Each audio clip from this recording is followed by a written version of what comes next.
juntos avantes frear o Brasil. Vamos esperançar o Brasil. Bom dia, boa tarde, boa noite para quem está assistindo depois. Sejam todas, todos e todos muito bem-vindos à 8ª CIP e 2º CIPAI para mais um dia desses eventos maravilhosos. Espero que vocês estejam curtindo bastante toda a programação. Eu sou Kelvin Madeira e estou aqui para apresentar mais uma vez a programação cultural de hoje. Se liga aí! Plantando a semente da educação popular, pois ela já provou a sua fertilidade, sua generosidade e poder.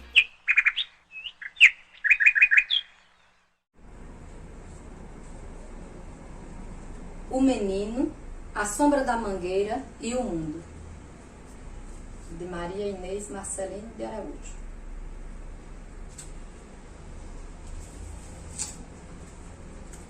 Em 19 de setembro de 1921, na cidade do Recife, numa bela segunda-feira, nasceu o menino Paulo Freire. Ainda pequeno o menino, à sombra da mangueira, com a ajuda de seus pais, aprendeu a ler e escrever. Aos 6 anos de idade, já alfabetizado, vai para a escola estudar para aumentar o aprendizado. Brasileiro e nordestino, com sua história de vida, crescia sabido o menino e junto sua consciência. Como muitos nordestinos, Paulo Freire, ainda menino, conviveu com a fome e a pobreza, mas não deixou de sonhar. Aos 19 anos, fazendo os estudos secundários, Paulo Freire se mete no trabalho e já começa a ensinar. Conhecendo de perto a realidade do trabalhador analfabeto, provoca um diálogo fecundo através de um novo método.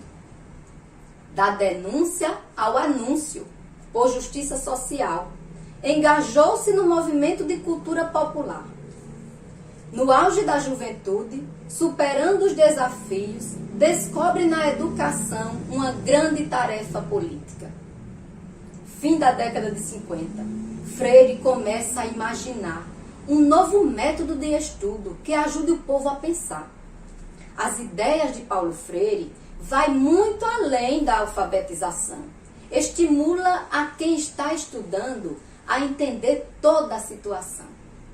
Promove consciência política, desenvolve a leitura de mundo, desperta mulheres e homens a lutar por um mundo humanizado.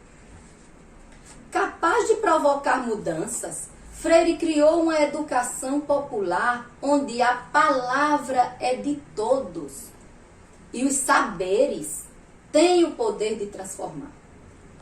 Paulo Freire enfrentou a ditadura por causa de sua rebeldia. Por seu compromisso político, foi preso 72 dias.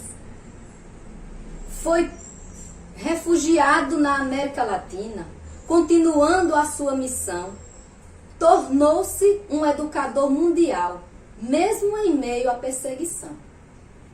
Até a África conheceu o poder da sua ação. Com a educação popular, trabalhou também nesse chão. Antes do golpe militar, Paulo Freire presenteou o Brasil com o Programa Nacional de Alfabetização. Porém, depois nunca mais se ouviu. Conheceu o marxismo e com ele fez ligação. Compreendeu a injustiça social que veio confirmar seu ser cristão. Escrevendo grandes obras, deixou ao mundo um seu legado. Até hoje nos orienta e por muitos é observado. A Pedagogia do Oprimido é a sua obra mais conhecida, denunciando as formas de opressão e anunciando caminhos de vida. A pedagogia freiriana ampliou as formas de se organizar, trouxe para o povo alfabetizado oportunidade de se libertar. Ao voltar do exílio, reaprendendo o Brasil, se dedica de corpo e alma na educação popular. das universidades aos movimentos sociais, reafirma seu projeto e o sonho de mudar.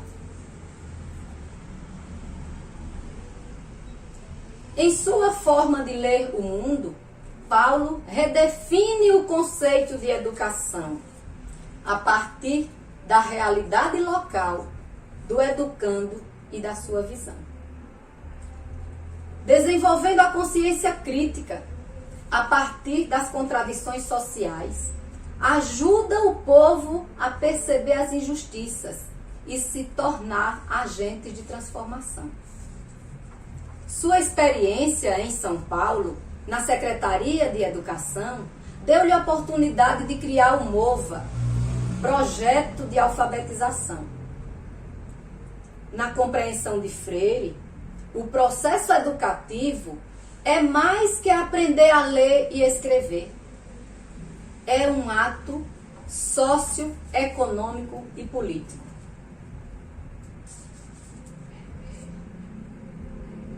Com a ética revolucionária e a cultura popular, o povo se torna sujeito da ação, pois educar é transformar.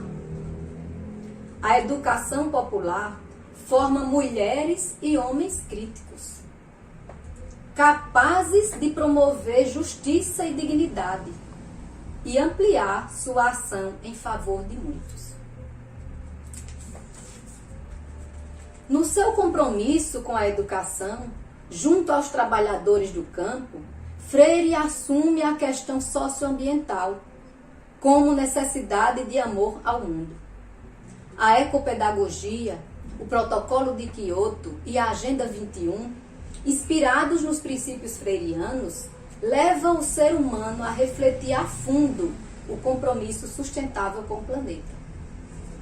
Em 1997, exatamente 2 de maio, aos 75 anos de idade, sua morte foi lamentada no mundo que ele fez parte.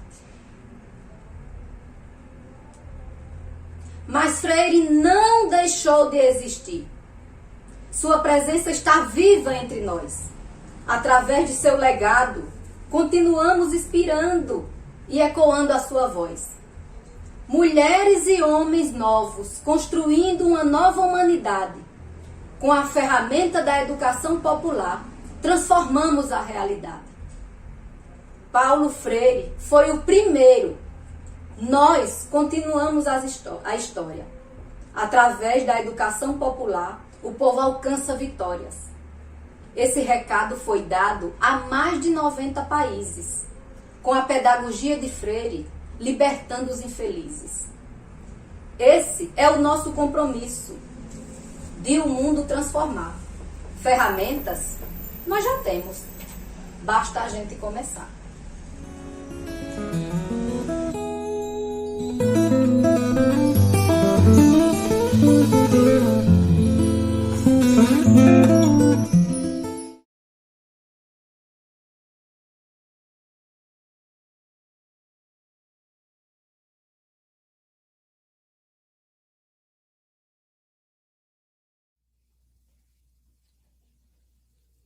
Olá, gente.